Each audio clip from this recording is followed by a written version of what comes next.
I was thinking the other day, dude, like, I'm so happy. I was taking a shower the other day going, dude, I'm so happy I never finished college.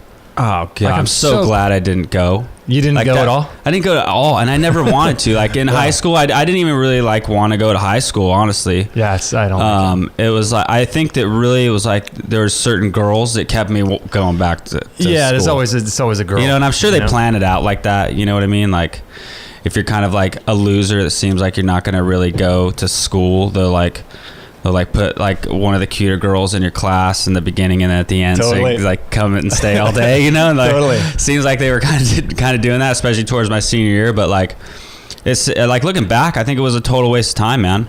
School. Did you go to college at all? No. Had no desire to go to college ever. Yeah, I did. I'm over it. I went for a couple of years. I almost got I was like 3 classes short of my AA. You know, and I'm just like, the whole time I just was going to college, I'm just thinking, like, it's so ridiculous, all of these classes, these prerequisite classes, because I was thinking, okay, I want to do this or that, but they make you take all these classes. And even at the time, I was thinking, it's just a money racket. It's just a money racket. Just a money, time. And, you know, like, I don't need to learn XYZ if I want to do this. Like, why am I doing all this other stuff? Right. And it's just so cool, dude, because if the internet weren't here, like, it would just be such a different world. It would be so hard. I mean, maybe if there was no internet, people would have to go to college and have to go work for some corporation or whatever. But you do your own thing. You have Ding Doctors, and you have this new project you're doing, and you know, it's just I don't know, man. I'm so stoked on the internet. Yeah, it's crazy. I think that even, you know, before internet, I still don't think that college was like the best route. And I think that now with the internet, it's like one of the worst routes, like, especially with, you know, people getting college loans and stuff like that super easily. They're just putting themselves in huge debt, and the price of college tuition is just like super increased and inflated because people are just, you know, they're not actually spending their money. So it's like they're willing to, all right, how expensive is it? Like, oh, whatever. And then they're just getting these huge loans, and you're not really getting the skills that you need to really be successful. Really, all you're doing is you're just getting conditioned to be a worker and come out, and now you have something to show somebody that you're worthy to work for them. I mean, who cares if you got a piece of paper that proves that you have this skill or these talents if you're going to work for yourself? Like, totally. I don't need to prove to myself that I have these skills because I got a piece of paper, you know? Yeah. It's like only to work for somebody else. That's, I mean, it was cool. I was talking to you the other day on the phone. You were talking about how, like, in your Ding Doctors business, and I think in your new project you have going on now, you hired a guy to do your social media. You hired a guy to do your graphic design, your video and audio editing. Yeah. And then you're on the phone. You're like, dude, I just had to just scrap all that and just learn how to do it myself. Yeah. And that's what you do. But if you're I don't know. I think there's some sort of weird mentality that you have if you go to school, if you're not wired to sort of be entrepreneurial, that you just get people to do stuff for you, or you go work for a safe corporation. Yeah. But that's the thing to do, is just say, fuck it. Like, I'll go learn how to do do myself. Yeah. That's like, what you have to do. That's what you got to do. Yeah. Right. You know, so. Dude, have you seen that documentary going back to college, not Hacking Democracy? It's called College Conspiracy. Yeah. Dude, that's so good. Yeah, I watched that one. A good documentary. It's put out by who's the company? It was some company that put that out. It was like investigation. I forget what it was called. It was three letters, MRC or something like that. And but it goes through all those claims that they make. You know how they say, like, Hillary Clinton will say, or just any politician will say, well, you know, college graduates typically will make more than $1 million over the course of their entire work career. They'll make $1 million more than someone who doesn't go to college. And they'll make all these claims, and they go through and they pick apart all those claims, and none of them are true. Everyone's in debt. Yeah, that's so... You know? Everyone's in complete debt, comes out of college. It's like, what's the point? Like, what are you people doing? Total, complete debt, yeah. It's crazy. Yeah, and you look at colleges and universities, and you look at the amount of money that they pour into, like, their sports stadiums and their freaking college athletes. They don't pay college athletes, but they pay their coaches, like, insane amounts of money. Like, right. You know, I think it's just conditioning, really. It has nothing to do with what you're learning and giving you any like skills, you know, knowledge wise. It's really just conditioning an emotional response into you, and it takes a really long time to do it. And I think it really starts off with depriving you of your sleep, because it's like when you're tired, you know, you as a person, as a free human being, like one thing that you should definitely be able to control over yourself is your ability to sleep. If you're tired, like, you should have the right to go to sleep, right? I mean, isn't that like a basic human right? Yeah. Being able to just sleep because you're tired? You would think. Yeah, I mean, that's just like a basic right that I think right from the beginning, you know, they take that away. You know, when you're a little kid, I remember I didn't want to wake up. I was tired then. Dude, I know, right? It just sucked. It sucks. You're waking up. It's miserable. Yeah. And it's like there's this entity out there, though, that's like telling you, like, you know, when somebody intervenes right there and they take away that basic right of yours, it just, over time, it just instills in your head that you're not in control of your own self. Or think about raising your hand in class to go, can I go to the bathroom? Teacher says no, you're screwed.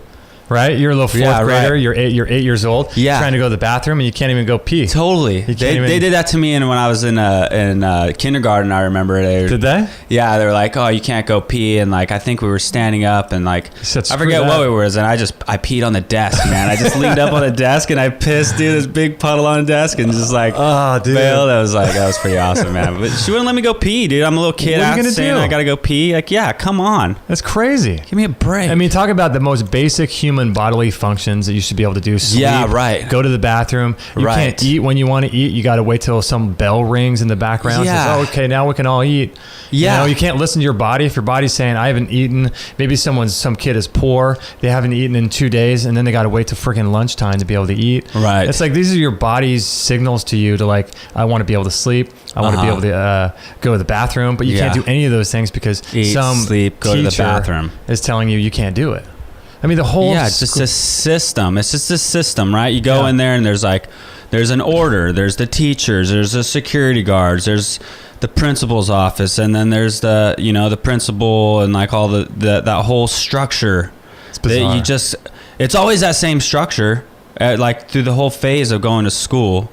And the school gets a little bit longer. The recesses get cut down and shorter. Yeah. You know, and it's like you get like they give you like a little bit of freedom and then they kind of take it away. It's kind of like gas prices, like raise them like $5 and then lower them $2, and then people quit complaining because they got used to paying $5. Now they're happy with paying $3, but the goal was just to get people to pay $3 more without complaining about it. So you just raise it $5 and then you lower it a little bit more. Yeah. And they do the same thing with like your freedom through school, like make your life totally suck and then make it a little bit easier, and then make it suck, you know, even more, and then make it a little bit easier than that, and then people are content. Well, that's kind of like the lifestyle that people choose, you know. It's like you go to high school and it kind of sucks, you know. It's like a little bit more strict than junior high, and then you come out and then it's college and it's like way more strict. You're working your ass off trying to not killing yourself because you can't get good grades. And then when you come out and you just get a regular job, you're content for life. You know. Well, then you got to pay off all that debt. Yeah, and you got to pay off all the debt and stuff. But you're like really conditioned